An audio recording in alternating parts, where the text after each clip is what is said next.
नमस्कार मित्रों, UP PCS pre की परीक्षा 11 अक्टूबर को है आपकी और आज 7 अक्टूबर हो गया है। तो ज़्यादातर जो हमारे साथी हैं वो करंट अफेयर्स पढ़ रहे होंगे और करंट अफेयर्स पढ़ना भी चाहिए क्योंकि करंट अफेयर्स बहुत बड़ा पार्ट है। लेकिन अभी हाल ही में यूपीएससी की परीक्षा हुई और उसमें आपने देखा कि किस प्रकार से करंट अफेयर्स ना के बराबर पूछा गया है। तो यूपी पीसीएस का जो एग्ज़ाम है वो भी ऐसा ही है। कई बार बहुत सारी चीज़ें अनप्रेडिक्टेबल रहती हैं, इसलिए उचित होगा कि सिलेबस को एक बार ज़रूर अच्छी तरीके से तैयार कर लिया जाए। जहाँ तक हम सिलेबस की बात करें तो आमतौर पर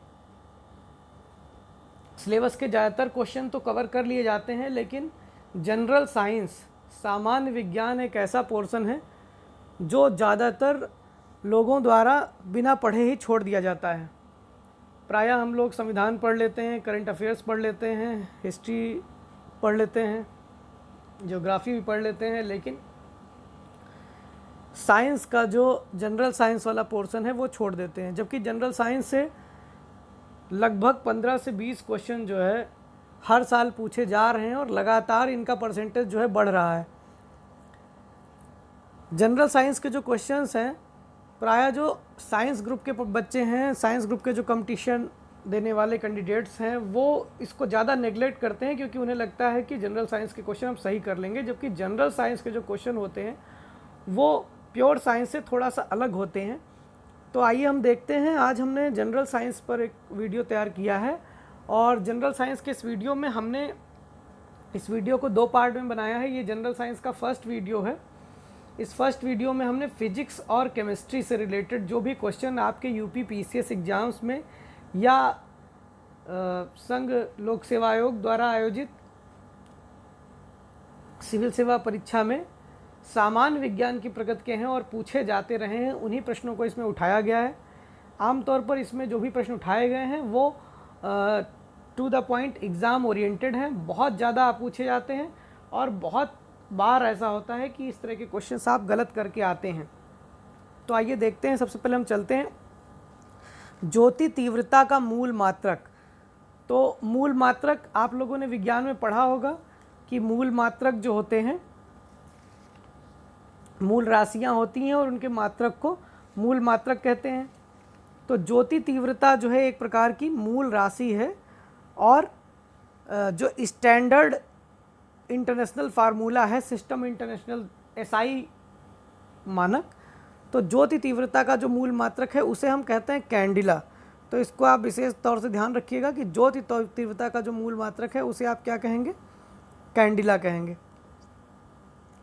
पदार्थ की मात्रा का मूल क्या है? मोल है। पदार्थ की मात्रा का मूल क्या है? मोल कहलाता है। एस्ट्रोनॉमिकल यूनिट क्या है? तो एस्ट्रोनॉमिकल यूनिट मित्रों दूरी का मात्रक है। कई बार पूछा गया है एयू, एस्ट्रोनॉमिकल यूनिट लिखा जाता है। तो एस्ट्रोनॉमिकल यूनिट आप हमेशा ध्यान रखिएगा कि ये एक प्रकार की दूरी का मात्रक है। एस्ट्रोनॉमी में, खगोलिकी में बहुत लंबी लंबी सी दूरियां नापनी होती हैं और उन दूरियों को नापने के लिए जो है एस्ट्रोनॉमिकल यूनिट का प्रयोग किया जाता है। एस्ट्रोनॉमिकल यूनिट कैसे मापा जाता है? तो सूर्य और पृथ्वी के बीच की जो दूरी है, ये मजदूरी लिख गया है, ये मजदूरी नहीं है, ये दूरी है। सूर्य और पृथ्वी के जो बीच की दूरी है मित्रों, इसको एक एस्ट्रोनॉमिकल यूनिट कहा जाता है। तो इसको आप याद रखिएगा, ये एस्ट्रोनॉमिकल यूनिट है, सूर्य और पृथ्वी के बीच की आपकी दूरी।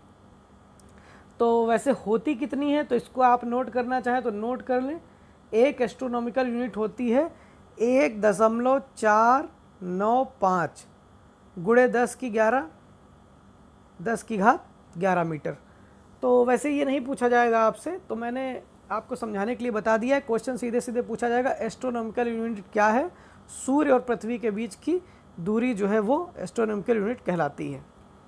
प्रकाश वर्ष बहुत कॉमन है, बहुत सब लोग जानते हैं। प्रकाश वर्ष क्या है? प्रकाश वर्ष से ऐसा महसूस होता है जैसे ये समय का मात्रक हो, या समय का मात्रक नहीं है मित्रों। प्रकाश वर्ष जो है यह दूरी का मात्रक है। एक प्रकाश वर्ष होता क्या है? निर्वात में प्रकाश के द्वारा एक वर्ष में चली गई दूरी। तो प्रकाश के द्वारा निर्वात में एक वर्ष में जो चली गई दूरी होती है, इसे कहते हैं प्रकाश वर्ष। ठीक है ना। अगर इसको आप मीटर में कन्वर्ट करेंगे तो ये होता है 9.46 इंटू 10⁻15। इसी प्रकार एक और मात्रक होता है, इसे पारसेक कहते हैं। पारसेक क्या होता है मित्रों, या दूरी मापने की सबसे बड़ी इकाई है। दूरी मापने की जो सबसे बड़ी इकाई है उसे क्या कहते हैं, पारसेक कहते हैं। तो आप इसको याद रखिएगा, दूरी मापने की सबसे बड़ी इकाई है वो पारसेक है आपकी।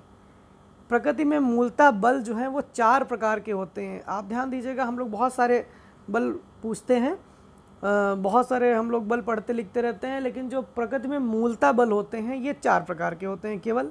और विश्व के जो भी बल आपके हैं वो इन्हीं के अंतर्गत आ जाते हैं। एक है आपका गुरुत्वाकर्षण बल, दूसरा है आपका विद्युत चुंबकीय बल, तीसरे को हम दुर्बल बल कहते हैं और चौथे को प्रबल बल कहते हैं। तो ये 4 प्रकार के बल हैं। तो कहीं आपको अगर पूछा जाए कि कितनी बार, एक बार मुझसे ये क्वेश्चन इंटरव्यू में पूछा जा चुका है और उस समय मुझे पता भी नहीं था, मैं साइंस स्ट्रीम का स्टूडेंट रहा हूँ, लेकिन मुझे नहीं पता कि था कि प्रकृति में बल कितने प्रकार के होते हैं। तो ये क्वेश्चन आप गलत कर सकते हैं, तो इसको आप तैयार कर लीजिएगा।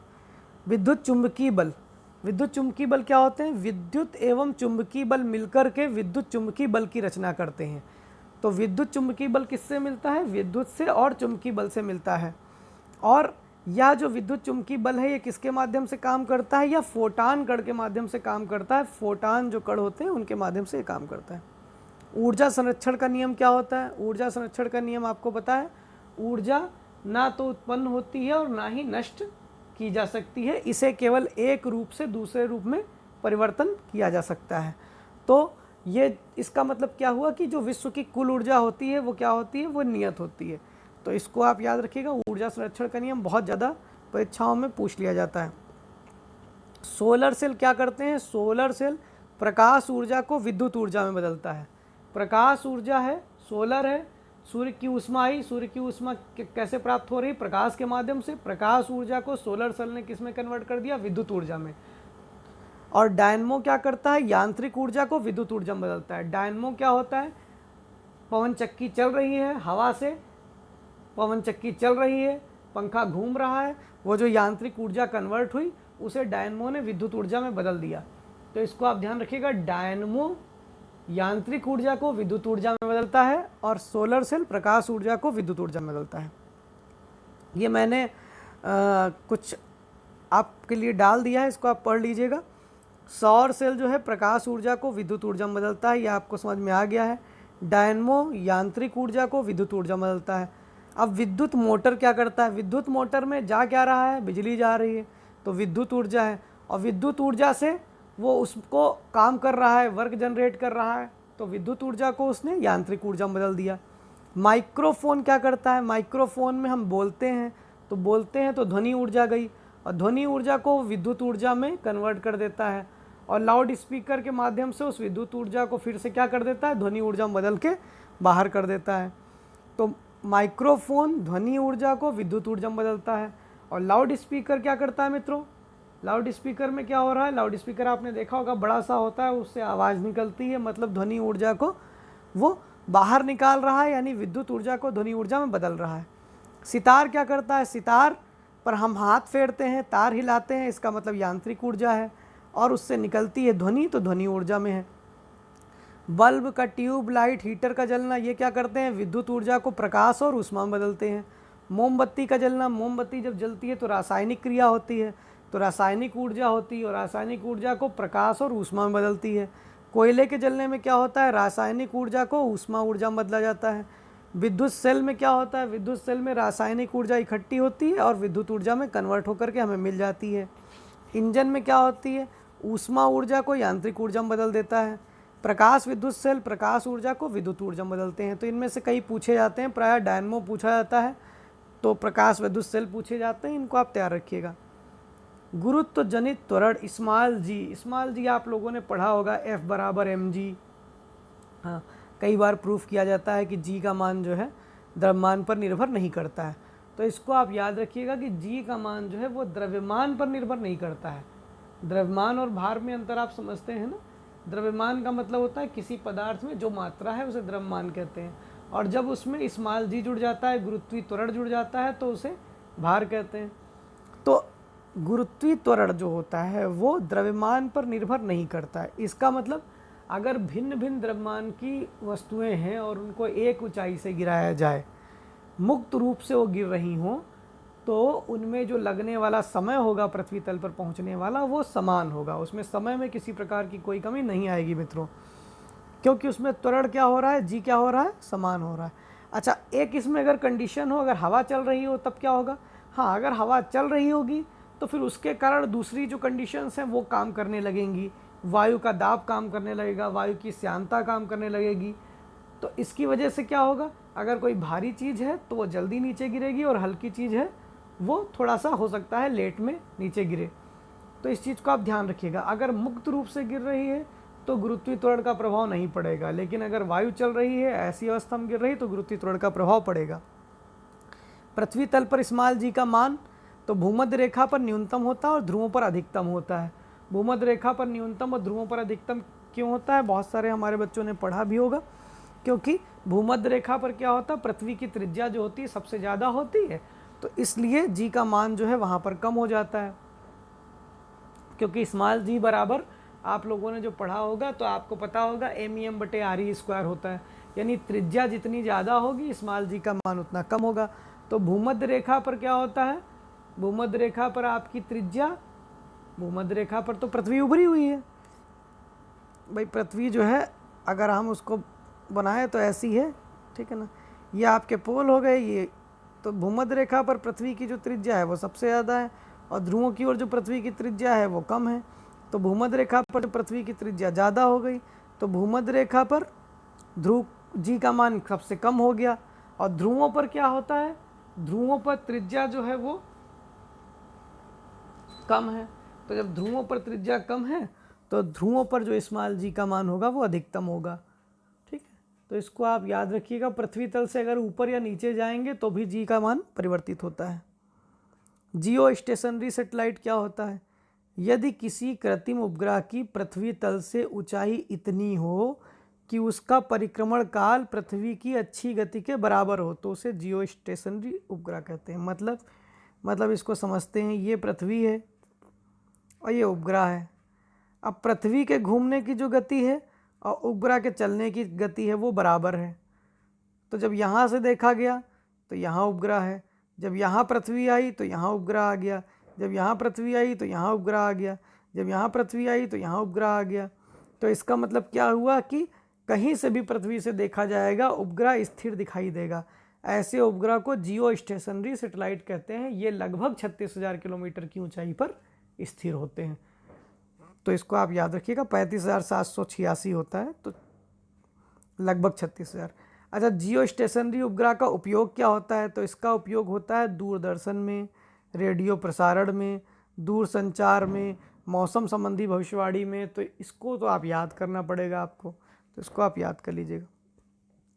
अच्छा, द्रव्य की कितनी अवस्थाएं होती हैं? बहुत सिंपल सा क्वेश्चन होता है सर जी। 3 अवस्थाएं होती हैं, ठोस, द्रव और गैस।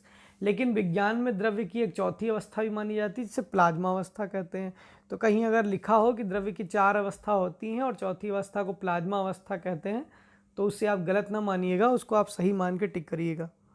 लैक्टोमीटर, लैक्टोमीटर से क्या करते हैं? दूध की शुद्धता निकालते हैं। ये दूध की शुद्धता किस सिद्धांत के आधार पर है? ये तैराव के सिद्धांत के आधार पर निकाली जाती है। तैराव का सिद्धांत क्या होता है कि अगर कोई भारी घनत्व की चीज़ है और उसमें कोई कम घनत्व की चीज़ डाली जाएगी तो उसमें वो तैरेगी। जैसे पारे में अगर लोहा डाला जाएगा तो वो तैरेगा, लेकिन अगर वही लोहा पानी में डाला जाएगा तो वो डूब जाएगा। तो ये लैक्टोमीटर जो है, ये इसमें जो दूध की शुद्धता है ये तैराव के नियम पे आधारित है। लोहे का जहाज पानी पर तैरता है, वही चीज़ आ गई, परंतु लोहे की कील पानी में डूब जाती है। किस सिद्धांत पर आधारित है? इसे आर्किमिडीज साहब ने दिया था, तो आर्किमिडीज का सिद्धांत भी कहते हैं। बाकी इसे प्लवन का सिद्धांत या तैराव का सिद्धांत कहते हैं। लोहे का जहाज पानी पे क्यों तैरता है? तो आपको पता है, उत्प्लावन बल इसका मेन कारण है। लोहे की जो तली होती है वो चौड़ी होती है, उत्प्लावन बल ज़्यादा रहता, पानी पे तैरता है। लोहे की कील जो होती है वो अपने आयतन के बराबर जल विस्थापन नहीं कर पाती है और पानी में डूब जाती है। पतली सुई पानी पर तैराई जा सकती है, या किस सिद्धांत पर आधारित है? तैराव के सिद्धांत पे मत टिक करिएगा, ये गलत हो जाएगा। पतली सुई जो पानी पर तैराई जा सकती है, या पृष्ठ तनाव के सिद्धांत पर आधारित। पृष्ठ तनाव का सिद्धांत क्या होता है कि द्रव जो होता है वो अपने पृष्ठ को तान के रखना चाहता है, तो जो पतली सुई है उसका भार बहुत कम होता है, तो वो पृष्ठ जो तना होता है उसी पे वो तैरती रहती है, ठीक है ना। अगर वो हल्की सी भी एक बार प्रवेश कर जाएगी तो डूब जाएगी। तो मैंने तो तैराई है कई बार इसको पढ़ने के बाद में। वर्षा की बूंदें व पारे के कण आदि गोलाकार होते हैं, या किस सिद्धांत पर आधारित है? या भी पृष्ठ तनाव के सिद्धांत पर। पृष्ठ तनाव को सरफेस टेंशन कहते हैं अंग्रेजी में, तो आप देख लीजिएगा सरफेस टेंशन या पृष्ठ तनाव। पेड़ पौधों की शाखाओं, तनों और पत्तियों तक जल और आवश्यक लवण पहुंचते हैं। भाई जड़ तो नीचे है सबसे, लेकिन उससे ऊपर की ओर गुरुत्वाकर्षण के विपरीत दिशा में चढ़ते चले जाते हैं। या किस घटना के कारण होता है? भाई क्या ऐसी घटना है कि गुरुत्वाकर्षण के विपरीत चढ़े जा रहे हैं?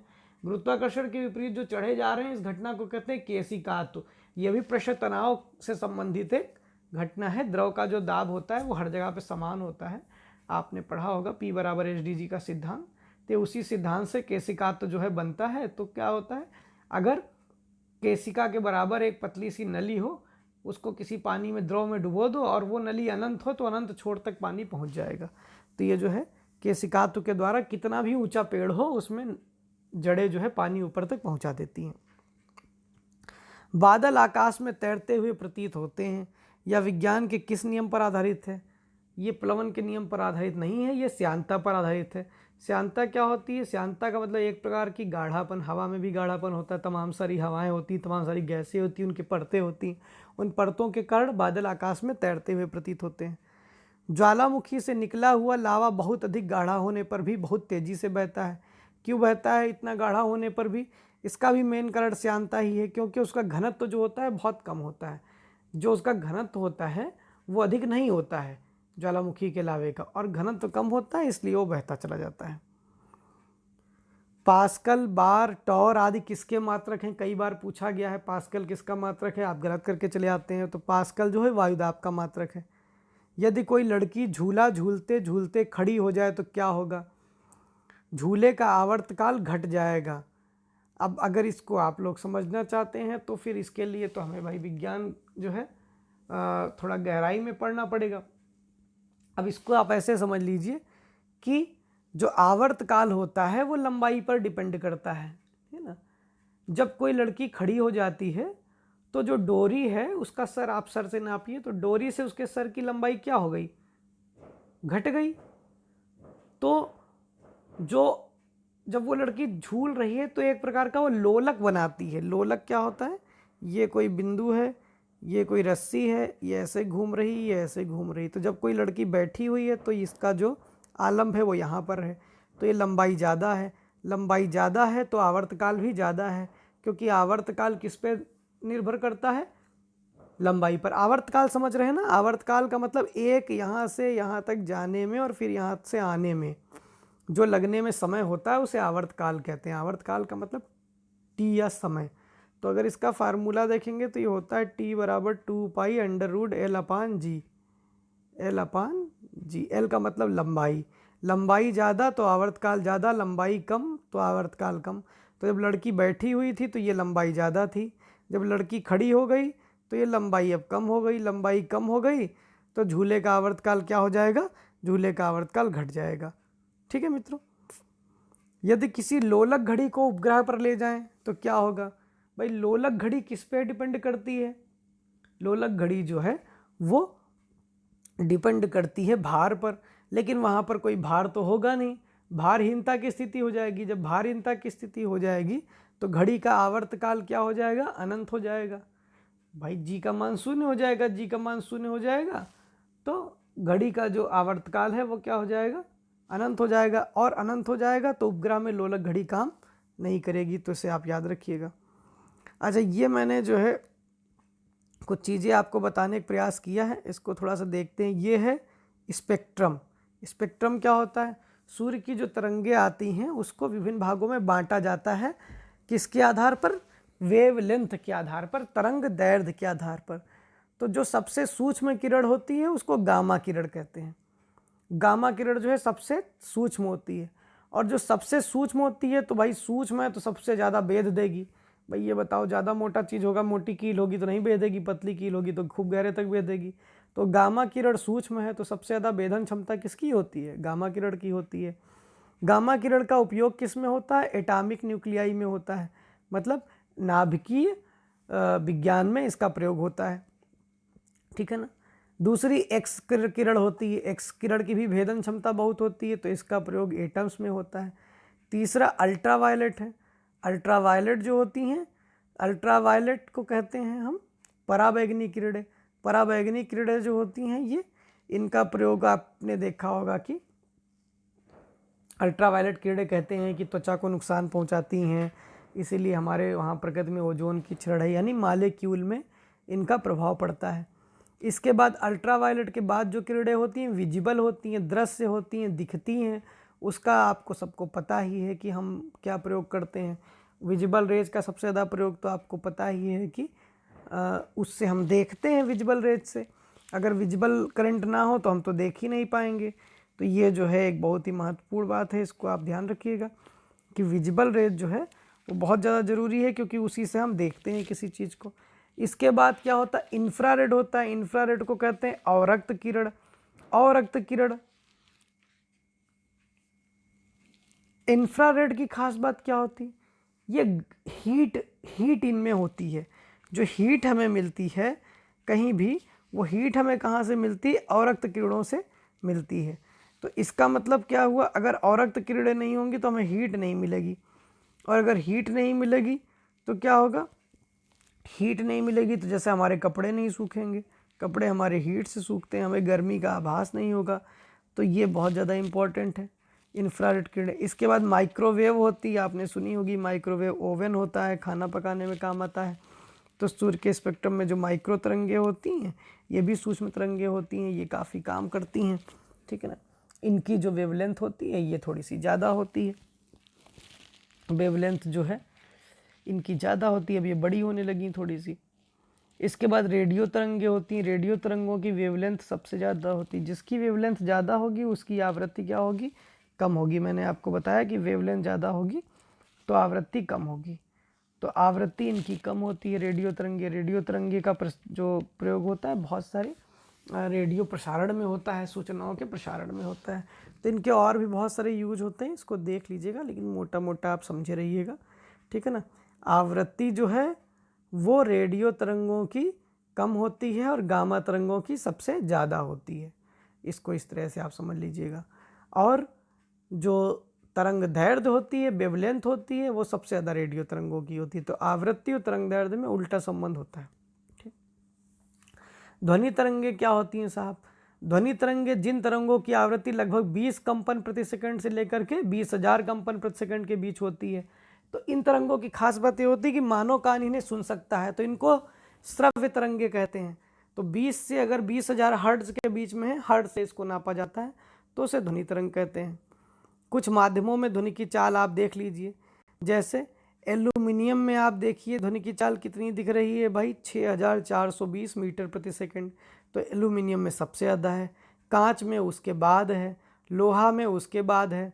तो एल्युमिनियम, कांच और लोहा वो दे देगा, लिख देगा कि लोहे में ध्वनि की चाल सबसे तेज होती है, जबकि कांच में कम होती है। आपको लगेगा हाँ सही है, कांच के द्वार पर ध्वनि भी नहीं जा रही है, लेकिन ऐसा नहीं है। कांच में ध्वनि की चाल बहुत तेज है, ठीक है ना। तो इसको गलत होने की संभावना है, तो इसको आप याद रखिएगा कि कांच में जो ध्वनि की चाल है वो ज़्यादा है और लोहे में कम है, ठीक है ना। जल में और कम है, यानी धातुओं में ज़्यादा होती है और द्रवों में उससे कम होती है, गैसों में सबसे कम होती है। तो अगर इस तरह से हम देखें तो ध्वनि की चाल जो है हमें लगता है कि वायु में ज़्यादा तेज होती है, लेकिन ऐसा नहीं होता। ध्वनि की चाल धातुओं में ज़्यादा तेज होती है। जैसे कोई ट्रेन है, आप ऐसे खड़े रहिए, आपको उसकी आवाज़ नहीं सुनाई देगी, लेकिन पटरी पर कान लगाइए तो दूर से आती हुई ट्रेन की आवाज़ आपको सुनाई देगी। ये क्या है? ये ध्वनि की चाल का ही वो है। तो इसको आप याद रखिएगा, ये बहुत इंपॉर्टेंट है। कई माध्यमों में मैंने लिख दिया है, तो इसको आप थोड़ा सा ध्यान से एक बार देख करके जाइएगा, ठीक है। ध्वनि के 3 लक्षण होते हैं। एक को कहते हैं तीव्रता, इंटेंसिटी, दूसरे को कहते हैं तारत, तो पिच, और तीसरे को कहते हैं गुणता, क्वालिटी। इन्हीं की वजह से हम ध्वनि को पहचानते हैं, अलग अलग करते हैं। जब रेलगाड़ी का इंजन सीटी बजाते हुए श्रोता के निकट आता है, श्रोता के निकट चला आ रहा है इंजन तो बहुत तेज ध्वनि सुनाई दे रही है, जैसे ही इंजन श्रोता को पार करके दूर जा रहा है तो ध्वनि धीमी हो जा रही है। इसको कहते क्या है? इसको कहते हैं डापलर प्रभाव। कई बार पूछा गया एग्जाम में, तो इसको आप याद रखिएगा, इसको डापलर प्रभाव कहते हैं मित्रों।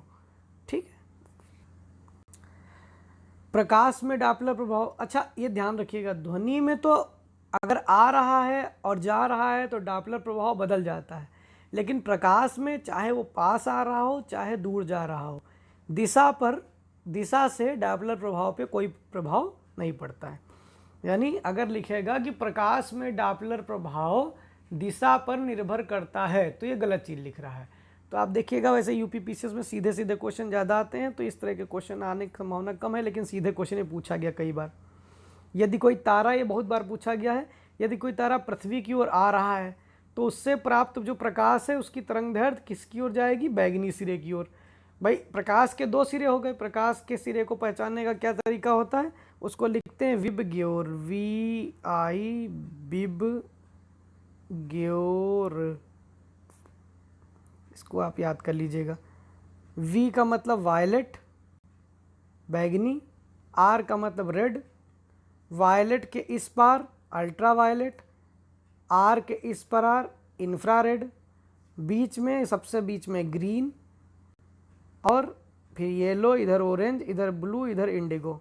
अब आप बताइए, जब कोई आ रहा है तो आवृत्ति बढ़ी हुई महसूस होगी, तो बढ़ी हुई आवृत्ति किसकी होती है?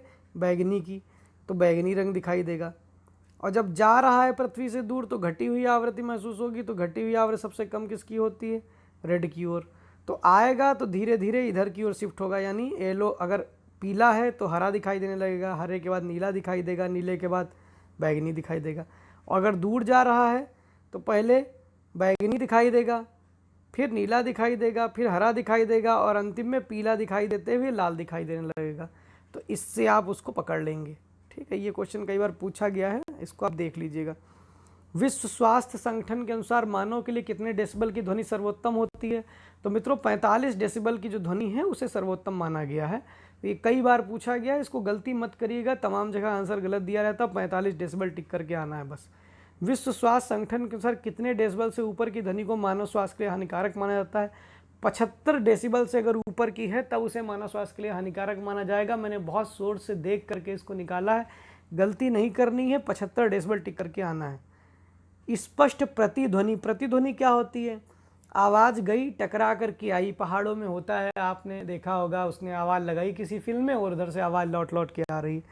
तो इसके लिए स्पष्ट ध्वनि सुनने के लिए ध्वनि के स्रोत और परावर्तक सतह के बीच की दूरी न्यूनतम कितनी होनी चाहिए? न्यूनतम 17 मीटर होनी चाहिए। ठीक है, 16 मीटर से अधिक होती है, 16.6 होती है, तो 17 मीटर होनी चाहिए। सिनेमा हॉल की दीवारें खुरदरी सतह से क्यों बनाई जाती है? अनुरणन होता है। अनुरणन का क्या मतलब होता है?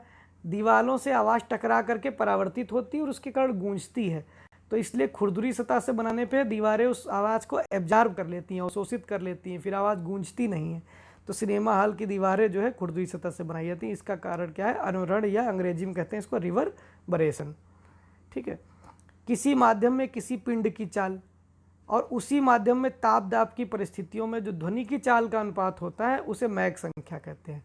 नहीं समझ में आया तो ऐसे समझिए, मान लीजिए किसी पिंड की चाल जो है 5 है किसी माध्यम में, और ध्वनि की चाल भी 5 है, तो 5/5 1 हो गया, इसको मैक संख्या कहते हैं।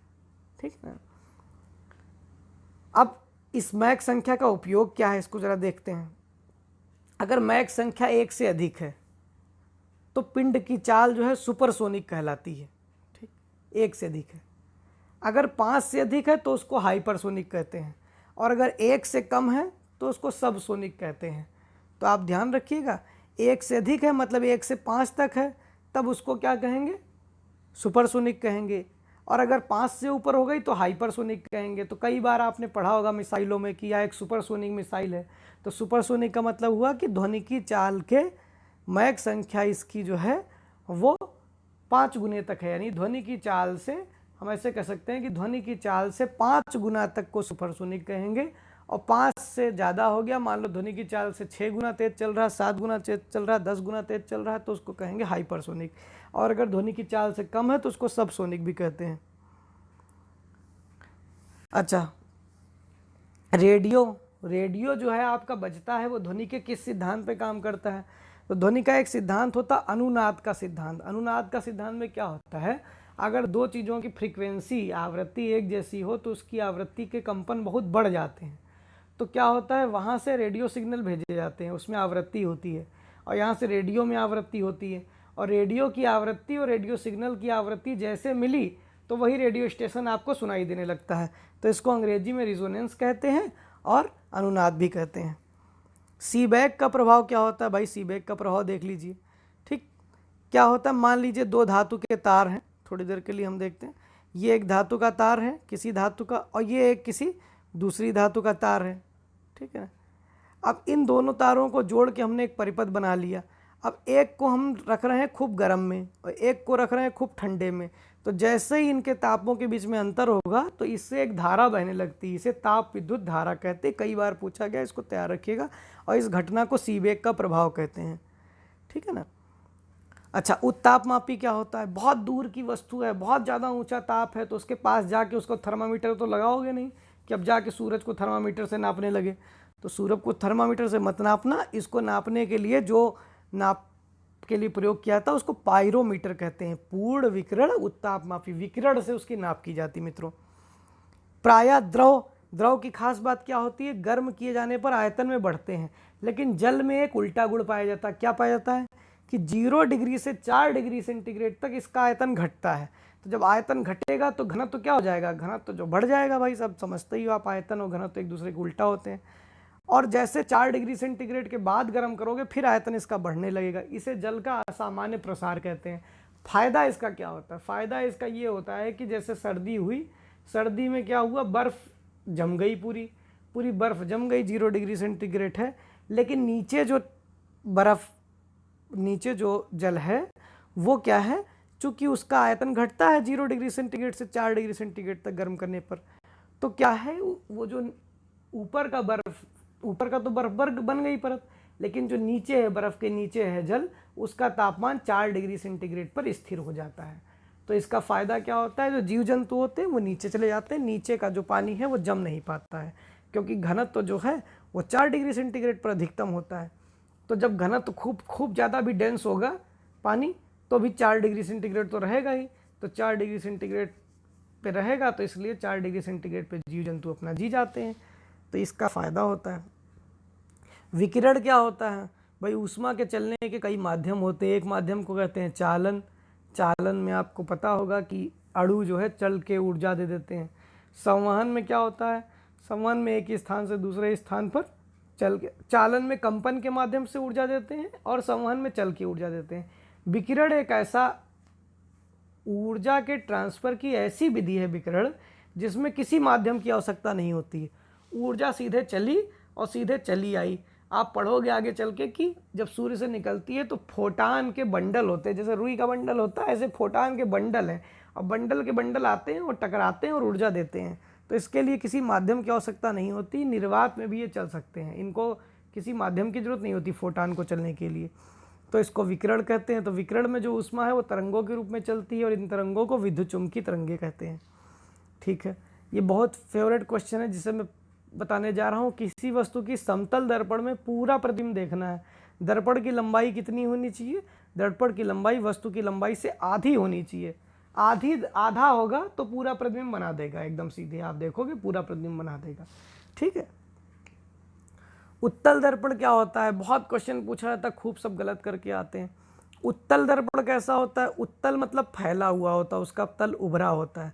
जब उभरा होता है तो भाई इसको आप देखो, खूब बड़े क्षेत्र का जो प्रतिबिंब है इसमें दिखाई दे रहा है। तो खूब बड़ा क्षेत्र है, ये खूब बड़ा क्षेत्र है, इस छोटे से दर्पण में दिखाई दे रहा है। तो अब तो ये खूब बड़ा क्षेत्र दिख रहा है। तो जब खूब बड़ा क्षेत्र देखना है तो ट्रक चालक है वो अपने जो बगल के दर्पण में जो लगाएगा वो कौन सा लगाएगा? उत्तल दर्पण लगाएगा, क्योंकि उसको पीछे बहुत बड़े क्षेत्र को उस छोटे से शीशे में देखना है। तो इसको आप गलत मत करिएगा। तो उत्तल दर्पण द्वारा काफ़ी बड़े क्षेत्र की वस्तुओं का प्रतिबिंब लिख गया है, वो प्रतिबिंब है, वो टाइपिंग मिस्टेक हो जाती है, उसे आप नेगलेक्ट करिएगा। एक छोटे से क्षेत्र में बन जाता है, इसलिए से ट्रक चालक या मोटर कार चालक यूज करते हैं। अवतल दर्पण क्या होता है? अब अवतल दर्पण ऐसा होता है, अंदर की ओर घुसा हुआ, अंदर की ओर घुसा हुआ है, तो इसका जो प्रतिबिंब है वो बहुत कम दूरी पे बन रहा है, मतलब इसमें कोई छोटी सी वस्तु है वो बड़ी करके दिख रही है। तो अगर छोटी सी चीज़ को बड़ी करके देखना है तब आपको अवतल दर्पण की जरूरत पड़ेगी। अब मान लीजिए दांत उखाड़ना है डॉक्टर को, तो आपके छोटे से दांत को बड़ा करके उसी अवतल दर्पण में देखेगा। तो दांत का डॉक्टर कौन सा दर्पण उपयोग करेगा? अवतल दर्पण। दाढ़ी बनाना है तो आपकी दाढ़ी को खूब बढ़िया बड़ा करके देखेगा तो आराम से बना लेगा, ठीक है। कान का डॉक्टर है, आँख का डॉक्टर है, तो ये डॉक्टर लोग कौन सा दर्पण उपयोग में लाते हैं? अवतल दर्पण। इसको बहुत गलत करते हैं बच्चे, ध्यान रखना। अपवर्तन क्या होता है? रात है, तारे टिमटिमा रहे हैं, आपने देखा होगा तारे टिमटिमाते रहते हैं। पानी से भरे किसी बर्तन में देखो सिक्का होगा वो उठा हुआ दिखाई देगा। पानी में कोई छड़ डुबो तो जितनी आधी आपकी पानी के बाहर होगी वो अलग दिखेगी और डूबी हुई अलग दिशा में दिखेगी। ये सब घटनाएं किसके कारण होती है? अपवर्तन के कारण होती है। अपवर्तन होता क्या है? जब प्रकाश एक माध्यम से दूसरे माध्यम में जाता है तो उसकी दिशा कुछ बदल जाती है, इसे ही अपवर्तन करते हैं, कहते हैं। इसको ऐसे समझिए, मान लीजिए ये है, ये प्रकाश ऐसे चला तो ये चला ऐसे है, इसको चला जाना चाहिए था ऐसे, लेकिन ये ऐसे नहीं जाता है। जब माध्यम चेंज होता है ये थोड़ा सा मुड़ जाता है, ऐसे जाता है, तो इसीलिए जो है वो जो छड़ है वो टेढ़ी दिखाई देती है, तो इसको अपवर्तन कहते हैं। तो इसको आप लोग तैयार रखिएगा, अपवर्तन क्या होता है। हीरे की अत्यधिक चमक, हीरा जो है बहुत ज़्यादा चमकता है, रेगिस्तान में मरीचिका हो जाता है, कई बार कुछ नहीं होता, दिखने लगता है। एक ऑप्टिकल फाइबर होता है। ऑप्टिकल फाइबर क्या है? आजकल संचार में इसका प्रयोग होता है। ये सब किस सिद्धांत पर काम करते हैं? ये पूर्ण आंतरिक परावर्तन के सिद्धांत पर कार्य करते हैं। पूर्ण आंतरिक परावर्तन क्या होता है? पूर्ण आंतरिक परावर्तन एक प्रकार का अपवर्तन है। अपवर्तन में कभी कभी क्या होता है कि ये जो किरण है ये इस तरफ गई ही नहीं, ये पूरी तरह से वापस लौट आई, ठीक है। तो ये कोण पर डिपेंड करता है। तो जब अपवर्तन ना हो करके अपवर्तित किरण पूरी तरह से उसी माध्यम में लौट आती है तो इसको पूर्ण आंतरिक परावर्तन कहते हैं। इस पूर्ण आंतरिक परावर्तन का उपयोग करके आप देखते हैं कि हीरे को चमक दी जाती है और ऑप्टिकल फाइबर का उपयोग किया जाता है। ये कई बार पूछा गया, इसको आप ध्यान रखिएगा। ऑप्टिकल फाइबर के क्या क्या उपयोग हैं जरा देख लीजिए, यहाँ से सीधे सीधे क्वेश्चन पूछा गया यूपीएससी में। विद्युत संकेत है, बिजली है, उसको प्रकाश संकेत में बदलने में कौन प्रयोग कर रहा है? Optical fibre. शरीर के अंदर लेजर किरणों को भेजना है तो शरीर के अंदर पतली सी ऑप्टिकल फाइबर डाली गई, इधर से लेजर किरण डाली गई, वो खर्च तो हो नहीं रही है, सीधे वहीं पहुंच गई। मनुष्य के आंतरिक भागों का परीक्षण करना है, उन पे सीधे से ऑप्टिकल फाइबर से एंडोस्कोप के माध्यम से उसको देख लिया गया, ठीक है। अच्छा, ये बहुत इंपॉर्टेंट क्वेश्चन है, कई बार पूछा है।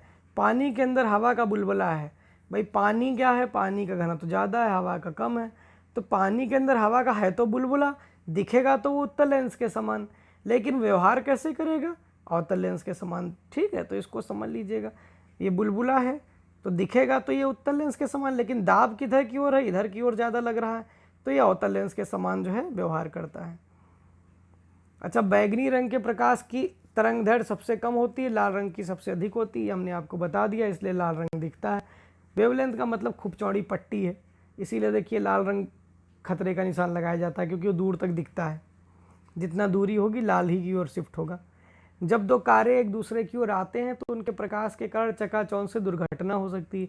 इसे रोकने के लिए कारों में एक प्रकार का शीशा प्रयोग करते हैं, इसे क्या कहते हैं? इसे कहते हैं पोलेराइड।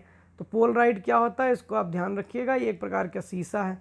इसका लाभ क्या होता है मैं आपको थोड़ा सा समझा दूं, पोलराइड क्या होता है। मान लीजिए प्रकाश है, तो प्रकाश में बहुत सारी दिशा में प्रकाश फैला होता है, ये है। ये पोलराइड शीशा क्या करता है? ये प्रकाश को सभी दिशाओं से रोक करके एक दिशा में कर देता है केवल, ठीक है। तो ये प्रकाश जो है, जो सब दिशा में फैला था, सिर्फ एक दिशा में दिख रहा है, तो चकाचौंध नहीं लगेगी अब, ठीक है ना। तो इसका बहुत ज़्यादा उपयोग होता है, आजकल सिनेमा घर में भी होता है, 3 डायमेंशनल चित्रों को देखने के लिए इसका प्रयोग होता है। पोलराइड के चश्मे पहने जाते हैं, पूछा गया है कई बार। अच्छा, प्रकाश जो है एक आपने पढ़ा भी होगा कि कण के समान भी व्यवहार करता है और तरंग के समान भी। तो क्वेश्चन पूछा गया है कि कौन सी घटना प्रकाश की तरंग प्रकृति की पुष्टि करती है? इसे विवर्तन की घटना कहते हैं। विवर्तन की घटना क्या होता है? अगर कोई कण है, उसके रास्ते में कोई चीज़ है तो टकरा के लौट आएगा, लेकिन प्रकाश क्या है? प्रकाश के रास्ते में कोई चीज़ है तो भी उसके पीछे प्रकाश पहुंच जाता है, तो इसी घटना को विवर्तन कहता है। विवर्तन का मतलब होता है कोनों पे थोड़ा मुड़ जाता है, तो ये बताता है कि प्रकाश जो है कण नहीं है, तरंग है। आकाश का रंग नीला दिखाई दे रहा है, इसका मुख्य कारण क्या है? इसका मुख्य कारण है सूर्य के प्रकाश का प्रकीर्णन। प्रकीर्णन का मतलब क्या होता है? आकाश में बहुत सारे तत्व हैं, धूल कण हैं, उनमें सूर्य का प्रकाश फैल जाता है, इसे प्रकीर्णन कहते हैं। कारण और भी हैं, मुख्य कारण ये है, लेकिन और भी कारण है। मानव नेत्र का कौन सा भाग नेत्रदान में दान किया जाता है? कई बार आया, बहुत बार गलत हुआ, मुझसे याद कर लीजिएगा। मानव नेत्र का कौन सा भाग दान किया जाता है? कार्निया दान किया जाता है। इसी पे टिक करके चले आइए। किस अंग का कार्य आंख में जाने वाले प्रकाश की मात्रा को नियंत्रित करना होता है? आंख में जाने वाले प्रकाश की मात्रा को नियंत्रित करने का काम आइरिस करता है। आंख से निकट बिंदु की जो दूरी है वो स्पष्ट दृष्टि की न्यूनतम दूरी कहलाती है। होती कितनी है? मैं बहुत बार गलत करके चलाया, 15 सेंटीमीटर मार दिया, 25 सेंटीमीटर होता है, इसे याद कर लीजिएगा। रेटिना में दो प्रकार की संवेदनशील कोशिकाएं होती हैं, एक को शंकु कोन्स कहते हैं, दूसरे को छड़ रॉड्स कहते हैं। रंग का जो आभास होता है ये कोन्स के वजह से होता है हमें, ठीक है ना, इन्हीं की वजह से होता है, बेसिकली कोन्स की वजह से होता है। निकट दृष्टि दोष क्या होता है? निकट दृष्टि दोष जिसको होता है वो निकट की वस्तु तो देख लेता है, दूर की वस्तु नहीं देख पाता है। इसको भी गलत मत करिएगा कि निकट दृष्टि दोष का मतलब ये नहीं कि निकट की चीज़ें नहीं दिख रही, निकट की दृष्टि है। निकट दृष्टि दोष का मतलब निकट की दृष्टि है, दूर का नहीं देख पाएगा। और इसके लिए प्रयोग क्या किया जाता है? निकट की दृष्टि है, दूर का नहीं दिख रहा है, तो आपको अभी मैंने बताया था दूर का दिखाना है तो अवतल लेंस का प्रयोग करना पड़ेगा, ठीक है। इसी तरह दूरदृष्टि दोष क्या होता है? दूरदृष्टि दोष से ग्रसित व्यक्ति को दूर की वस्तु दिखलाई पड़ती है, निकट नहीं दिखाई देती है, ठीक है। इसके लिए उत्तल, तो दूर को उत्तल से मिला दीजिए, ठीक है, तो उत्तल लेंस हो जाएगा। एक जरा दृष्टि दोष भी होता है। जरा दृष्टि दोष क्या होता है? वृद्धावस्था बहुत है, आँख की सामंजस्य की क्षमता घट गई, ना दूर का दिख रहा ना पास का दिख रहा है, इसको कहते हैं जरा दृष्टि दोष। इसके लिए बाईफोकल लेंस का प्रयोग किया जाता है। एस्टिग्मेटिज्म क्या है? इसको अबिंदुकता कहते हैं। इसमें नेत्र जो है क्षैतिज दिशा में तो देख लेता है, ऊपर नीचे नहीं देख पाता है, इसके लिए एक बेलनाकार लेंस होता है, उसका प्रयोग किया जाता है। कलर ब्लाइंडनेस क्या होता है? कलर ब्लाइंडनेस में कुछ रंग जो है वो नहीं दिखते हैं, तो कलर ब्लाइंडनेस आदमी आपने देखा होगा, जब परीक्षा आप लोग पास करोगे, नौकरी के लिए जाओगे, मेडिकल के लिए जाओगे, तो आपको पढ़वाएगा अक्षर, तो दिखने में नहीं आते हैं, तो हरे और लाल रंग की पहचान नहीं हो पाती इसको, ठीक है। तो इसको आप देख लीजिएगा, हरे और लाल रंग की पहचान नहीं होती है, तो इसको कलर ब्लाइंड कहते हैं। अच्छा, चालक क्या होता है? जिन पदार्थों से होकर के आवेश बहता है उन्हें चालक कहते हैं। चांदी सबसे अच्छा चालक माना जाता है। कोई खोखला क्षेत्र है, ये कोई खोखला क्षेत्र है, इसके भीतर क्या होगा? विद्युत क्षेत्र। कोई खोखला क्षेत्र होता है तो इसके बाहर तो विद्युत क्षेत्र होता है, भीतर कोई विद्युत क्षेत्र नहीं होता है, तो विद्युत क्षेत्र जो होता है शून्य होता है, तो इसको आप ध्यान रखिएगा। अगर कोई सर्कस में कोई खोखले क्षेत्र के भीतर कोई जादूगर घुस जाए और इसको करंट दे दिया जाए पूरी तरह से, तो उस जादूगर को कुछ होगा नहीं। अच्छा, महासागर में डूबी है कोई वस्तु, उसकी स्थिति जानना है, क्या करेंगे? एक सोनार तरंग होती है, उसका प्रयोग करते हैं। सोनार क्या होता है? साउंड इमेजिंग तरंगे होती हैं, ठीक है, साउंड डिटेक्शन एंड रेंजिंग कहते हैं इसको। तो नौ संचालक इसका प्रयोग करते हैं, इसमें परासर्व तरंगे जो है भेजी जाती हैं। अच्छा, वह वैज्ञानिक जिसने न्यूटन से पूर्व ही बता दिया था कि सभी वस्तुएं पृथ्वी की ओर आकर्षित होती हैं, ब्रह्मगुप्त हैं, इनको याद कर लीजिए भैया। गुरुत्वाकर्षण के सार्वभौमिक नियम का प्रतिपादन किसने किया था? न्यूटन ने किया था। लोहे की कील पारे पर तैरती है जबकि पानी पर डूब जाती है, हमने आपको समझाया था, लोहे का घनत्व पानी से अधिक है और पारे से कम है। मानव आँख दृश्य प्रकाश के जिस तरंग दैर्ध्य के लिए सर्वाधिक सुग्राही है, सबसे बढ़िया होता है, वो होती 5500 एंगस्ट्रॉम। जब प्रकाश एक माध्यम से दूसरे माध्यम में जाता है तो क्या नहीं बदलता है? आवृत्ति नहीं बदलती है, ठीक है। यदि कमरे में रखे रेफ्रिजरेटर का दरवाज़ा खोल दिया जाएगा तो क्या होगा? कमरा गर्म हो जाएगा, ठंडा नहीं होगा। एक रडार जो शत्रु के वाहन की उपस्थिति का पता लगाता है, क्या प्रयोग करता है? रडार क्या करेगा? रडार में रेडियो डिटेक्शन एंड रेंजिंग, मतलब रेडियो तरंगों का प्रयोग करता है। रात्रि दृष्टि में कौन सा प्रयोग करेगा? तो अवरक्त किरणें जो हैं वो हीट से काम करती हैं, तो रात में दिखा देंगी वो आपको। दूर संचार के लिए प्रयुक्त कौन सी तरंगें होती हैं? तो माइक्रोवेव होती हैं। आंतों में रोग हो गया किसी का, सीटी स्कैन करना है, कौन सी तरंग होगी? एक्स किरण होगी। सीधे क्वेश्चन आएगा, सीधे टिक करना है। चमगादड़ अंधेरी रात में उड़ते हैं, कौन सी तरंगे हैं? परासर्व तरंगे हैं। टेलीविज़न में रिमोट कंट्रोल से हम दूर से कंट्रोल कर लेते हैं, कौन सी तरंगे हैं? अवरक्त तरंगे हैं। टेलीविज़न प्रसारण को सिर्फ संकेतों को प्रेषित करना है, इस तकनीक को क्या कहते हैं? इसको फ्रीक्वेंसी मॉड्यूलेशन कहते हैं, आयाम प्रसारण कहते हैं, इसको आप याद कर लीजिएगा। बिजली के बल्ब का तंतु किसका बना होता है? तंतु वाले बल्ब अब चलते नहीं है, लेकिन पहले चलते थे, टंगस्टन का बना होता था। घर की सुरक्षित सप्लाई के लिए फ्यूज तार का प्रयोग किया जाता है। फ्यूज तार किसका प्रयोग बना होता है? फ्यूज तार ऐसी धातु का बनाएंगे जिसका गलनांक क्या हो, कम हो, ताकि जल्दी गल जाए। नहीं तो पता चला कि फ्यूजे नहीं गला और वोल्टेज बढ़ा और पूरा इलेक्ट्रिक आपका घर का फूक गया।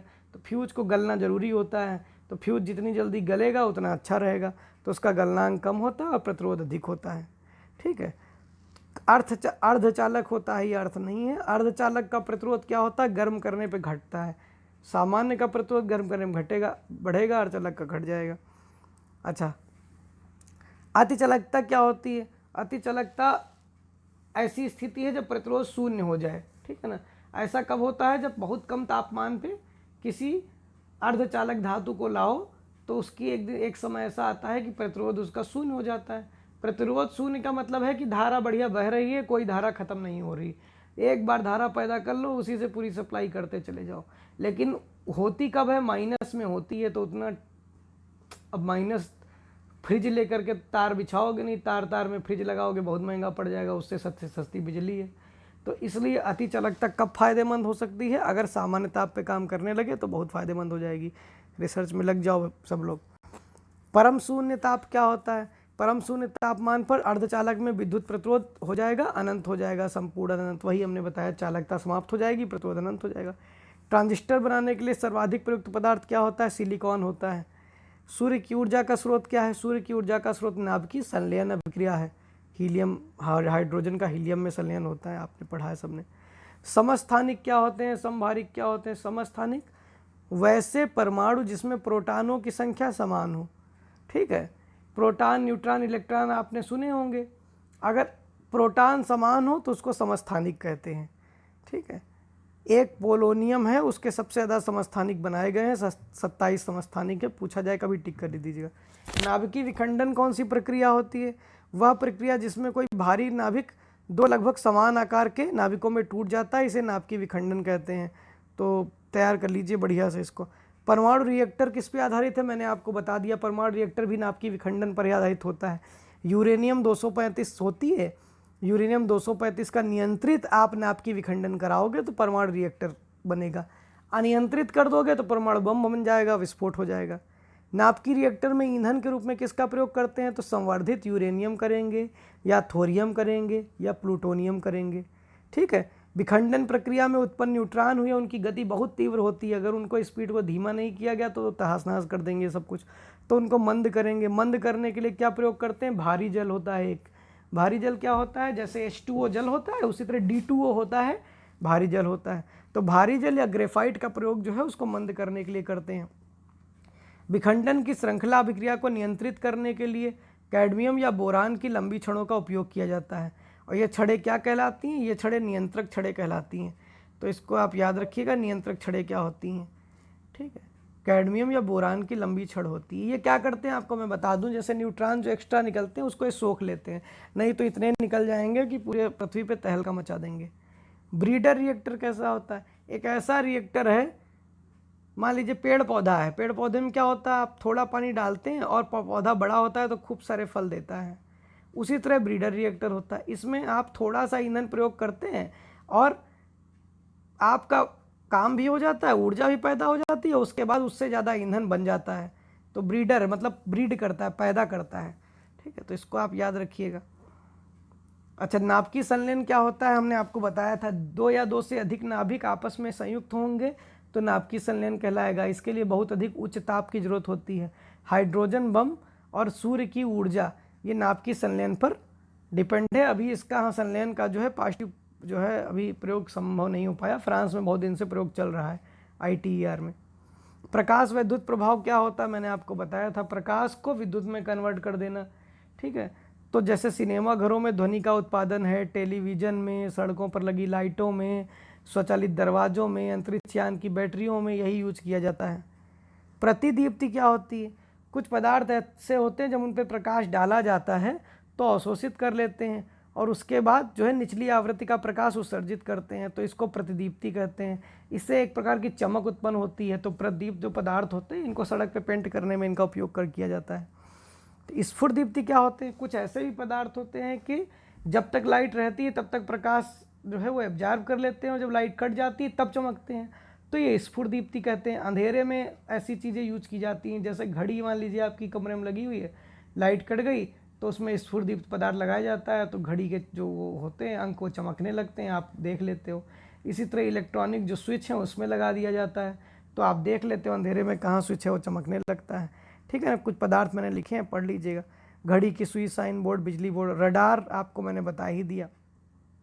लेज़र क्या होता है? लेज़र मोनोक्रोमेटिक तरंग होती है, अभी हमने मोनोक्रोमेटिक आपको बताया था पहले। इसमें प्रकाश तरंगों का उपयोग किया जाता है। लेज़र के उपयोग से सूचना तकनीक में सीडी, डीवीडी पर आंकड़ों का संग्रहण किया जाता है, दूरी और समय मापा जाता है, 3 डायमेंशनल चित्र खींचे जाते हैं, वायुयान किस पथ से उड़ेंगे उसका निर्धारण किया जाता है। प्रतिरक्षा में, रसायन में, स्वास्थ्य में, तमाम क्षेत्रों में इसका उपयोग है। इसको समझ बूझ के आप करिएगा, यहाँ से क्वेश्चन पूछा जाता है। मेजर तरंगे क्या होती हैं? लेजर में लाइट का प्रयोग किया जाता है और मेजर तरंगों में माइक्रोवेव का तरंगों का प्रयोग किया जाता है, बस इतना अंतर होता है। अच्छा, भूपटल में पाए जाने वाले तत्व, ये बहुत इंपॉर्टेंट है। आसी, एलू, कैसोपाम, ये मैंने कोड बनाया था। आसी मतलब ऑक्सीजन, सी से सिलिकॉन, और एलू का मतलब एल्यूमिनियम, और कैल्शियम, और सोडियम, और पोटेशियम, और मैग्नीशियम। तो आपको इतना ज़्यादा नहीं ध्यान रखना है, लेकिन oxygen, silicon, aluminium, calcium, sodium, ये सब कुछ याद रखिएगा। तो आसी, एलू याद रखेंगे तो आप पकड़ लेंगे कि भूपटल में सबसे ज़्यादा ऑक्सीजन पाया जाता है। ठीक, मानव शरीर में तत्वों की औसत मात्रा क्या है? आका, हाई, नाक। तो आका, हाई, नाक क्या है भैया? मानव शरीर में सबसे ज़्यादा क्या पाया जाएगा? आयरन, आयरन के बाद कैल्शियम, कैल्शियम के बाद हाइड्रोजन, हाइड्रोजन के बाद नाइट्रोजन, नाइट्रोजन के बाद कार्बन। तो ये सब चीज़ें हैं। तो इसका जो है ये एक फार्मूला है, आका, हाई, नाक, इसको आप याद कर लीजिएगा।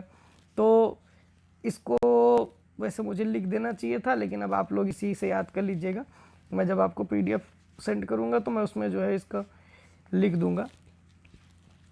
इसमें आप थोड़ा सा ध्यान दीजिएगा, मानव शरीर में भी सबसे ज़्यादा जो तत्व पाया जा रहा है वो ऑक्सीजन ही पाया जा रहा है, और धरती पे भी आपने अभी पढ़ा आसी, एलू, तो धरती पे भी जो सबसे ज़्यादा पाया जा रहा है वो क्या पाया जा रहा है? ऑक्सीजन ही पाया जा रहा है।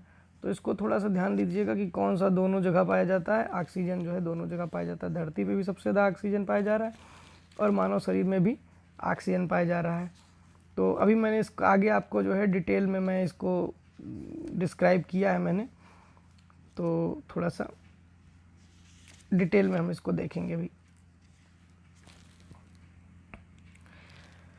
तो आप ध्यान दीजिएगा, मानव शरीर में सर्वाधिक मात्रा में पाए जाने वाला जो तत्व है वो भी ऑक्सीजन है, और आपका भूपटल में, क्रस्ट में पाए जाने वाला भी तत्व जो है वो ऑक्सीजन है।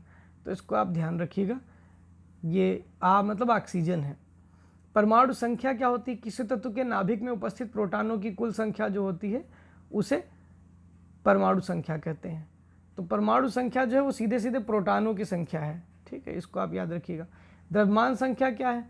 किसी तत्व के नाभिक में प्रोटॉन भी हैं और न्यूट्रॉन भी हैं, तो प्रोटॉन और न्यूट्रॉन दोनों को मिला लेंगे तो द्रव्यमान संख्या आएगा। तो दोनों शब्द में थोड़ा थोड़ा अंतर, इसको याद रखिएगा। समस्थानिक क्या होता है? परमाणु संख्या अगर समान हो और द्रव्यमान संख्या भिन्न भिन्न हो तो उसको समस्थानिक कहते हैं। ठीक है, परमाणु संख्या समान होनी चाहिए, द्रव्यमान संख्या भिन्न भिन्न हो सकती है। सर्वाधिक समस्थानिक वाला तो मैं पहले भी बता चुका हूँ, पोलोनियम है।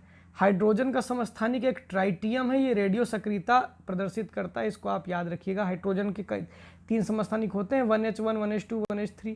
तो जो 1H3 आपका ट्राइटियम है वो रेडियो एक्टिव है, इसको याद रखिएगा, कई बार पूछा गया है।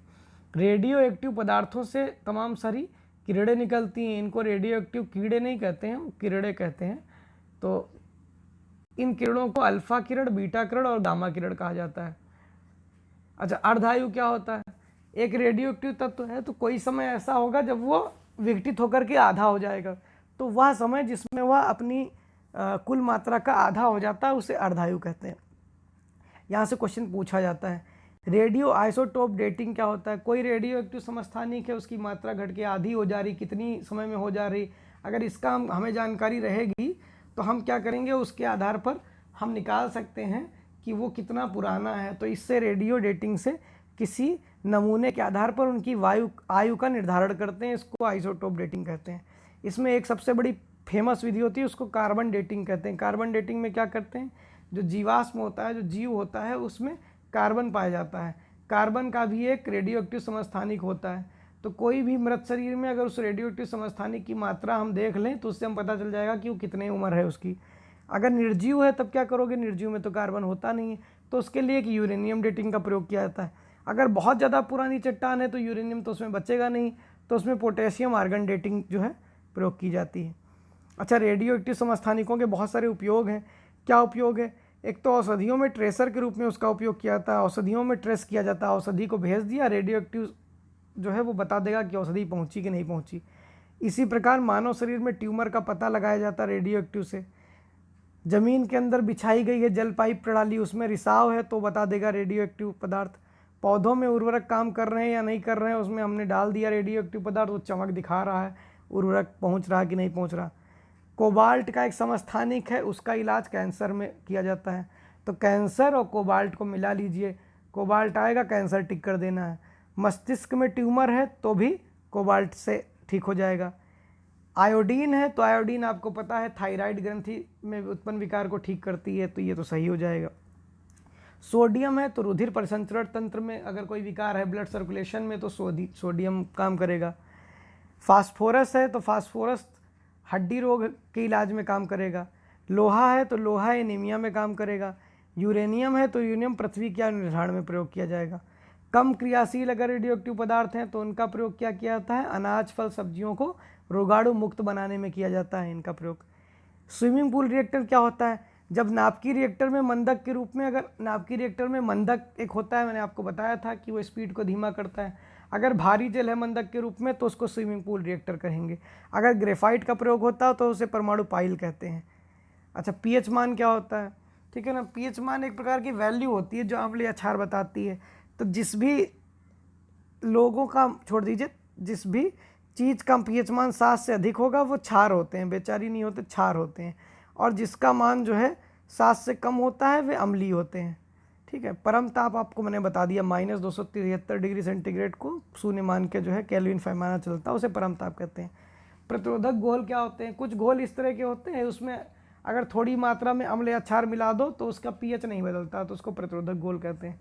हाइड्रोजन को भविष्य का ईंधन कहते हैं, आपको पता ही है हाइड्रोजन ही भविष्य का ईंधन है भाई, बिल्कुल प्रदूषण नहीं करता है। हाइड्रोजन का ईंधन बनेगा तो बदले में जो प्रदूषण के रूप में जल निकलेगा, तो ये तो बहुत बढ़िया चीज़ है। प्राकृतिक गैस का उपयोग कृत्रिम उर्वरकों के उत्पादन में होता है। बायोगैस में मीथेन होती है सबसे ज़्यादा, कई बार पूछा गया है, मैं खुद गलत करके चलाया हूँ, प्रोपेन कराया, तो बायोगैस में मीथेन होता है सबसे ज़्यादा। पृथ्वी पर सबसे अधिक मात्रा में पाया जाने वाला तत्व कौन सा है, Acu ऑक्सीजन है। पृथ्वी पर सबसे अधिक मात्रा में पाई जाने वाली धातु कौन सी है, तो एल्यूमिनियम है। सबसे हल्का तत्व कौन सा है, हाइड्रोजन है। सबसे भारी तत्व कौन सा है, ऑस्मियम है। सबसे हल्की धातु कौन सी है, लिथियम है। द्रव धातु कौन सी होती है, पारा होती है। पारा आपको पता है द्रव होती है, धातु होती है। द्रव अधातु कौन सी होती है, ब्रोमीन होती है। सर्वाधिक विद्युत चालकता वाला तत्व कौन सा होता है, चांदी होता है। सर्वाधिक जो है आघात वर्धनीय तत्व कौन सा होता है, सोना होता है। कौन सा अधातु विद्युत का सुचालक है, ग्रेफाइट जो है वो अधातु भी होता है लेकिन विद्युत का सुचालक होता है। पेंसिल के सिल्ले में लेड होता है ना, ग्रेफाइट का बना हुआ, तो ध्यान रखिएगा ऐसा ना हो कि उसको जो है आप करंट में लगा दें। प्रकृति में पाया जाने वाला वह पदार्थ जिसमें मुख्यतः एक रासायनिक अवयव उपस्थित हो, तो उसको खनिज कहते हैं। और अयस्क का किसे कहते हैं, कोई खनिज निकला उसमें कोई धातु का खूब ज़्यादा परसेंटेज है तो उसे अयस्क कहेंगे। इसका मतलब सभी अयस्क जो होंगे वो खनिज होंगे, कोई भी अयस्क होगा तो खनिज तो होगा ही, लेकिन सभी खनिज अयस्क होंगे, सभी खनिज को अयस्क नहीं कहेंगे, उन्हीं खनिज को अयस्क कहेंगे जिसमें कोई धातु बहुत ज़्यादा पाई जाएगी। तो सभी खनिज, सभी जो अयस्क होते हैं वो खनिज होते हैं, लेकिन सभी खनिज अयस्क नहीं होते हैं। ये शब्द ऐसे पूछेगा, इसको ध्यान से टिक करिएगा। द्रवित सोडियम, लिक्विफाइड सोडियम का कहाँ उपयोग होता है, नाभिकीय रिएक्टर में ठंडा करने के लिए आजकल प्रयोग होता है। सोडियम और लेड, लेड नहीं है लेड है, ये मिश्र धातु का उपयोग जो है टेट्रा एथिल लेड TeL, ये एंटी नॉक होता है, पेट्रोल डीजल में मिलाया जाता है, इससे गाड़ियों में आवाज़ नहीं होती है। सोडियम हाइड्रोक्साइड को क्या कहते हैं, उसको कास्टिक सोडा कहते हैं, दाहक सोडा कहते हैं। कपड़ों में चमक पैदा करता है, कृत्रिम रेशम के निर्माण में होता है, पेट्रोलियम को शुद्ध करता है, रेयॉन नामक बहुलक बनाता है। सोडियम कार्बोनेट क्या होता है, इसको वाशिंग सोडा कहते हैं, जल का खारापन दूर करता है अपमार्जक के रूप में। सोडियम बाइकार्बोनेट क्या होता है, इसे बेकिंग सोडा कहते हैं। सीधा सीधा एक लाइन पढ़ लीजिएगा, क्वेश्चन आपका सही हो जाएगा। खाने वाला सोडा कहते हैं, एसिडिटी दूर करता है। अग्निशामक यंत्रों में किसका प्रयोग होता है, सोडियम बाइकार्बोनेट का होता है। सोडियम क्लोराइड को साधारण नमक कहते हैं, खुला छोड़ दोगे तो नमी सोख लेगा। क्यों, क्योंकि इसमें अशुद्धि होती है मैग्नीशियम क्लोराइड की। सोडियम परऑक्साइड क्या होता है, जहाज इस जो बंद हवा है उसको शुद्ध करने में इसका उपयोग होता है। सोडियम नाइट्रेट होता है, इसको चिली साल्ट मीटर कहते हैं, खाद के रूप में उपयोग होता है। सोडियम थायोसल्फेट होता है, हाइपो होता है, फोटोग्राफी में यूज होता है। अच्छा, पौधे को हरा रंग कौन देता है, मैंने बताया था क्लोरोफिल होता है, मैग्नीशियम उसमें पाया जाता है। फ्लैश बल्ब, जो फ्लैश बल्ब होता है, फ्लैश लाइट जिसको बोलते हैं, उसमें नाइट्रोजन गैस का वायुमंडल होता है, उसमें मैग्नीशियम का तार रखा रहता है। प्रकृति में एल्युमिनियम स्वतंत्र अवस्था में नहीं पाए जाते हैं, लेकिन इसके बहुत सारे यौगिक मिलते हैं। आसी एलू मतलब भूपर्वटी में सबसे ज़्यादा पाया जाने वाला जो धातु तत्व है वो एल्युमिनियम है। ठीक है। मैग्नीशियम क्या है, एल्युमिनियम और मैग्नीशियम का एक यौगिक है और इसका उपयोग हवाई जहाज़ के निर्माण में किया जाता है। कैल्शियम की खास बात क्या है, हड्डी, अंडे के छिलके, शंख इसमें पाया जाता है। दूध में सबसे ज़्यादा पाया जाता है कैल्शियम। ब्लीचिंग पाउडर जो है वो कैल्शियम और क्लोरीन से मिलकर के बनता है। कागज़ जो कपड़ों का रंग उड़ा देता है, कीटाणुनाशक होता है ब्लीचिंग पाउडर। जिप्सम कैल्शियम का यौगिक है, गर्म करोगे प्लास्टर ऑफ पेरिस में बदल जाएगा। प्लास्टर ऑफ पेरिस आपको पता ही है, प्लास्टर हाथ में बांधा जाता है, मूर्ति बनाई जाती है, तमाम सारा काम होता है। सुपर फास्फेट ऑफ लाइम क्या है, एक उर्वरक है। कैल्शियम कार्बोनेट सीमेंट उद्योग, दीवार पर सफ़ेदी करने के काम आता है। कैल्शियम फास्फेट जो है टूथपेस्ट बनता है उसका। पोटेशियम परमैंगनेट क्या होता है, लाल दवा के रूप में, आपको पता है पानी वानी की शुद्धता में होती है और दवाओं में, मेडिकल में यूज होती है। मैग्नीज डाइऑक्साइड क्या होता है, शुष्क सेल होता है। जीवित मानव शरीर में सबसे कम पाया जाने वाला तत्व कौन सा होता है, मैग्नीज होता है। लोहा क्या है, हरी सब्जी और मानव रक्त में पाया जाएगा। हरी सब्जी में लोहा होता है, मानव रक्त में होता है। और स्टेनलेस स्टील क्या होता है, लोहे में क्रोमियम मिलाओगे तो स्टेनलेस स्टील बन जाएगा। मैग्नीज स्टील क्या होता है, रेल की पटरी जो होती है मैग्नीज स्टील की बनती है, लोहे में मैग्नीज मिलाया जाता है। निकिल स्टील क्या होता है, लोहे में निकिल मिलाया जाता है। हवाई जहाज़ के कलपुर्जे इनके पड़ते हैं। एक और चीज़ होती है, इसको इनवार बोलते हैं। घड़ी के जो पेंडुलम होती है, पेंडुलम घड़ी, वो इनवार की बनती है। ठीक है, वो भी लोहे का मिश्र धातु है। लोहे पर जंग लगना क्या होता है, लोहे को हम आर्द्र वायु में छोड़ देते हैं तो उसके ऊपर लाल रंग की एक परत बैठ जाती है, उसे जंग कहते हैं। लोहे को जंग लगने से कैसे बचाया जाता है, उसके ऊपर हम पेंट कर दें, जस्ते का पेंट कर दें तो उससे क्या होगा, लोहे पर जंग नहीं लगेगी। जंग क्यों नहीं लगेगी, क्योंकि हवा की नमी नहीं जाएगी, ऑक्सीजन नहीं जाएगी। हवा की नमी और ऑक्सीजन के कारण से जंग लगती है। अच्छा, लोहे में जंग लगना एक प्रकार का रासायनिक परिवर्तन है मित्रों, ये मत समझिएगा कि भौतिक परिवर्तन है। ठीक है, और लोहे पर जंग लगने से लोहे का भार घटता नहीं है, बढ़ जाता है। आयरन सल्फाइड क्या होता है, इसको झूठा सोना कहते हैं, बेवकूफ़ों का सोना कहते हैं, चूतिया बना दिया था, सोने जैसा लगता है। लोहे की कमी से एनीमिया का रोग होता है और लोहे की अधिकता से क्या होता है, सिडेरोसिस एक रोग होता है, लोहा ज़्यादा हो जाता है इसमें। आदि मानव द्वारा सबसे पहले तांबे का उपयोग किया गया। कांस्य युगीन सभ्यता कांसा क्या होता है, तांबा और टिन का होता है। तांबे की जो मिश्र धातु होती है इसको थोड़ा याद कर लें, पीतल।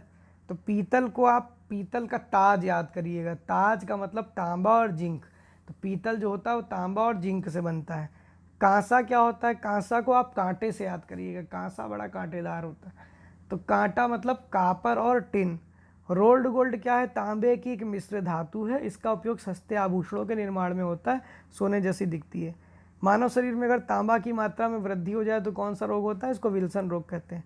अच्छा, डच मेटल क्या होता है, कापर और जिंक मिल जाएंगे तो उसको डच मेटल कहते हैं। गन मेटल क्या होता है, गन में कॉटेज भरी जाती है, तो कॉटेज से आप याद रखिए गन मेटल, कापर, टिन और जिंक। और जर्मन सिल्वर को काजनी याद कर लीजिए, काजनी मतलब कापर, जिंक और निकिल। अच्छा, जिंक फास्फाइड का उपयोग कहाँ होता है, चूहा विष के रूप में होता है। जिंक कार्बोनेट से चर्म रोग की दवा बनाई जाती है। सिल्वर क्लोराइड क्या होता है, इसको हार्ने सिल्वर भी कहते हैं, फोटोक्रोमेटिक कांच बनाने में इसका उपयोग होता है। सिल्वर ब्रोमाइड आएगा तो फोटोग्राफी में टिक करना है, और सिल्वर आयोडाइड आएगा तो कृत्रिम वर्षा में टिक करना है, और सिल्वर नाइट्रेट आएगा तो मतदान के समय जो स्याही लगाई जाती है जो छूटती नहीं जल्दी, वो सिल्वर नाइट्रेट की बनी होती है। अच्छा, चांदी के चम्मच से अंडा नहीं खाना चाहिए, क्यों नहीं खाना चाहिए, क्योंकि चांदी जो है वो अंडे में उपस्थित है गंधक, उसके साथ क्रिया कर लेगा। जितनी बार आप खाओगे तो आपका चम्मच भी नष्ट हो जाएगा, आपके अंदर जहर पहुंच जाएगा। प्लेटिनम को सफ़ेद सोना कहा जाता है। क्यों? क्योंकि सोने को कठोर मिलाने के लिए इसको सफ़ेद सोना इसलिए कहा जाता है क्योंकि बहुत कीमती धातु है, सोने के जैसे बिकती है और शुद्ध धातु ये भी होती है, जल्दी ख़राब नहीं होती है। सोने को कठोर बनाने के लिए इसमें क्या मिलाया जाता है? सोने को कठोर बनाने के लिए इसमें तांबा मिलाया जाता है। 100% शुद्ध सोना कितने कैरेट का होता है? 24 कैरेट का होता है। तो आप ऐकिक नियम से निकाल सकते हो 24 कैरेट बराबर 100%। तो 22 कैरेट में आप देख सकते हो कितना परसेंट है, निकाल के बताना मुझे। पारे का प्रयोग, पारा क्या है? एक कोरोसिव सब्लिमेट इसका बनता है, भयंकर विष होता है ये। सिंदूर बनाने में भी पारे का प्रयोग होता है। पारे की एक और ख़ास बात है, अन्य धातुओं के साथ मिलकर जो है ये अमलगम बना लेता है। ठीक है, पारे को लोहे के पात्र में रखा जाता है क्योंकि लोहे के साथ ये अमलगम नहीं बनाता, बाकी सबके साथ बना लेता है। ट्यूबलाइट जो है पर्यावरण के लिए विषैली है क्योंकि ट्यूबलाइट में सामान्यतः पारे की वाष्प और आर्गन गैस भरी रहती है।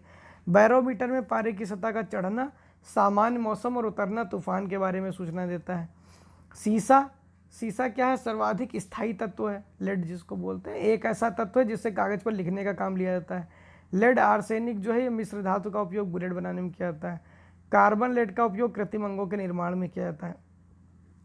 थोरियम क्या है? थोरियम एक रेडियो एक्टिव धातु है। भारत में केरल में समुद्री तट पे पाई जाती है। मोनोजाइट बालू है उसको बोलते हैं, उसमें प्रचुर मात्रा में पाई जाती है थोरियम। यूरेनियम आपको पता ही है सब कुछ। हाँ, एक चीज़ याद रखिएगा, यूरेनियम का जो समस्थानिक है 92U238, ये रेडियो एक्टिव नहीं होता। आशा धातु किसको कहते हैं? आशा धातु यूरेनियम को कहते हैं। जापान के 2 नगर हिरोशिमा और नागासाकी पर बम गिराया गया था। कौन सा बम था वो? आपको पता ही होगा, फैट बॉय और लिटिल मैन और फैट बॉय, फैट मैन और लिटिल बॉय, फैट मैन और लिटिल बॉय। तो इसमें क्या प्रयोग किया गया था? इसमें प्लूटोनियम प्रयोग किया गया था। नाभिकीय रिएक्टर में न्यूट्रॉन को अवशोषित करने के गुण के कारण जिरकोनियम का भी उपयोग किया जाता है। प्याज और लहसुन में गंध आती है, किसकी गंध होती है? पोटेशियम की वजह से होती है। विद्युत हीटर की कुंडली नाइक्रोम की बनी होती है। नाइक्रोम क्या होता है? निकिल, क्रोमियम और आयरन का मिश्र धातु है। टाइटेनियम को स्ट्रेटेजिक मेटल क्यों कहते हैं? क्योंकि इसका उपयोग रक्षा उत्पादन में होता है। या इस्पात के बराबर मजबूत लेकिन भार में उसका आधा है। मजबूती में इस्पात के बराबर, भार में आधा है। फास्फोरस की अनुपस्थिति में पेड़ पौधे प्रकाश संश्लेषण की क्रिया नहीं कर पाते हैं। फास्फोरस के अभाव में इनके पत्ते अपना रंग खो देते हैं और अंततोगत्ता सूख जाते हैं। तो इसको याद रखिएगा। लिखिएगा किस पदार्थ की अनुपस्थिति में पेड़ पौधे प्रकाश संश्लेषण की क्रिया नहीं करते? फास्फोरस। मारिए टिक, आगे बढ़ जाइए। आयोडीन का उत्पादन समुद्री घास से होता है, बहुत ज़्यादा पूछा गया ये। हीलियम, नियान, आर्गन, क्रिप्टॉन, जिनान और रेडान ये निष्क्रिय तत्व कहलाते हैं। हीलियम के बारे में जान लीजिए, ब्रह्मांड में दूसरा सर्वाधिक पाया जाने वाला तत्व है, सबसे ज़्यादा हाइड्रोजन पाया जाता है। हीलियम का उपयोग कहाँ किया जाता है? वायुयानों के टायरों के भरने में किया जाता है। गोताखोर ऑक्सीजन और नाइट्रोजन का मिश्रण नहीं ले जाते हैं, ऑक्सीजन और हीलियम का मिश्रण ले जाते हैं, क्योंकि हीलियम जो है वो रक्त में घुलती नहीं है, नाइट्रोजन घुल जाएगी सारी जा करके। नियान लैम्प का उपयोग हवाई अड्डे पर विमान चालकों को संकेत देने के लिए किया जाता है क्योंकि कोहरे में चमकता है। आर्गन प्रकृति में वायुमंडल में सबसे ज़्यादा पाया जाने वाला आखिरी गैस कौन सा है? आर्गन है। इसका उपयोग विद्युत बल्बों में किया जाता है क्योंकि इसकी उपस्थिति में विद्युत बल्ब का जो तंतु है वो सुरक्षित रहता है। आखिरी गैस से सुरक्षित है। रेडॉन क्या है? रेडॉन एक रेडियो सक्रिय तत्व है, इसका उपयोग रेडियोथेरेपी में होता है, कैंसर के इलाज में होता है। पोलोनियम के बारे में मैंने आपको बता दिया, मानव निर्मित चित्र है, बहुत समस्थानिक होते हैं इसके 27। कंप्यूटर चिप्स के उत्पादन में गैलियम आर्सेनाइड का प्रयोग हो रहा है, आप या ध्यान रखिएगा, सिलिकॉन ना दिया हो, गैलियम आर्सेनाइड हो तो उसको टिक करके आइएगा। अच्छा, कुछ चीज़ें मैं आपको पहले बता चुका था तो ये आपको मैं बता दूं एक बार फटाफट, ठीक है ना। राष्ट्रीय हरित न्यायाधिकरण अधिनियम कब पारित किया गया था? 2010 में। इकोलॉजी शब्द का प्रयोग अर्नेस्ट हैकल। क्लोरोफिल मैग्नीशियम, वाष्पोत्सर्जन के लिए पोटेशियम, 2 परिस्थिति तंत्रों के बीच का संक्रमण इकोटोन, जैव विविधता उष्णकटिबंधीय वर्षावन, जैव विविधता अधिनियम 2002, सर्वाधिक जैव विविधता शांत घाटी केरल में, मिनीमाता पारा की वजह से हुई थी, हाथी परियोजना 92 में शुरू हुई, पर्यावरण संरक्षण अधिनियम 1980 में। इनको आप एकदम याद करके जाइएगा। आज का वीडियो बहुत ज़्यादा महत्वपूर्ण है, विज्ञान के इतने इंपॉर्टेंट क्वेश्चन हैं।